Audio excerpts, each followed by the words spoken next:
Ang isang napakalaking nangyari ay ang pagtaas ng presyo ng langis.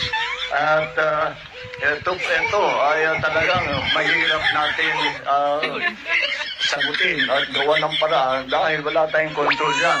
Oil will do what it will do. The markets will behave in the way that they behave. No one, not even the producers, have control over the world price of oil.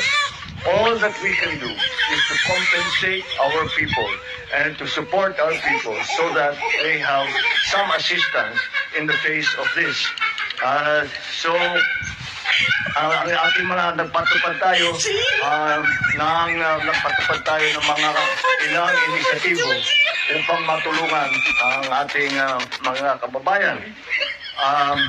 Para sa lahat ng sumasakay sa mga transport system natin ay nagsimula tayo, nagbigay tayo ng libreng sakay. Meron tayong 50% na discount sa LRT2 at MRT3 para sa lahat ng commuter. Binawasan na rin ng CAAP ang terminal at aeronautical fee para maging mas mura ang pamasahe sa eroplano. Para naman sa ating mga tsuper, namamahagi tayo ng cash assistance sa 120,000 na tricycle driver at TNBS drivers.